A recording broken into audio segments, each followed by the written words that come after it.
Joanne Pransky is the world's first robot psychiatrist. She joins us now from Boston. So, Joanne, we've heard about all of these trends at the World Robot Conference. What stands out to you? What do you think will be the big breakthrough? Well, I think the big breakthrough will be robots filling loneliness needs, and I think that robots simulating emotions and communicating much like another human being, in addition to all the intelligence and neural capabilities. I think that's the next evolution. And then, of course, I think humans and robots are working together. So the 3Ds of dull, dirty, and dangerous, in addition to that, from what industrial robots have typically performed, we're going to see the 3Cs: collaboration, communication, and cooperation. So robots and humans putting together the skills and the attributes together to really augment humans. But I think eventually we're going to see a lot, as you've mentioned, where robots are filling needs for the elderly, and eventually they will need to, I think they'll fill a tremendous amount of loneliness. Well, I want to ask you about the service robots in just a moment, but you mentioned loneliness and companionship. How much does artificial intelligence play in the future of robots, in making these robots, making them more intuitive to people? Well, it's huge, but it's very huge. But I try, when I speak to the public, I try to get the roboticists to stay away from big words like, the word robot and artificial intelligence. We could spend the next 3 months talking about it.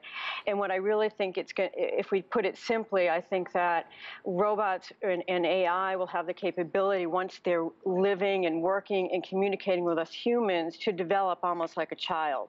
Today, that intelligence is very small. It's under like 2 years old. But I think eventually it's just going to become even more so. And it's the important thing is it's going to learn from us as humans. So we've seen a lot of automation in surgeries and factories. But what about these service robots? These robots that can help in everyday tasks like cooking, cleaning, walking pets. How soon do you think we could see that, or someone could possibly obtain or buy one? Decades, years, or what? No, they're available. It really depends upon where you are in the world. As you know, in Japan, there are robots that are in hotels and assisting people at the front desk. In Northern California, in the United States, there are robots that are delivering items that people have forgotten, so that the front desk person doesn't have to leave their desk again. They're there to supplement and to augment human function, also filling a tremendous amount of voids, particularly like in North America, where we don't have enough people to do the manual and dirty tasks. So you'll see them, it depends where you are in the world. And even here in the United States, there are some areas that are just not as accepting. I don't think it's the technology, though, that is the problem. I think it's really more of an acceptance. I think the technology is here. It's ready to be utilized worldwide.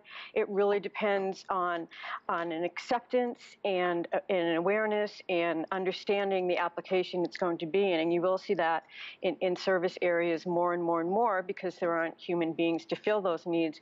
And again, I'm going back to a great need around the world, which is caring for the elderly or those people that need human help. I think globally, that's just a global issue. All right, Joanne Pransky in Boston, thanks for joining us.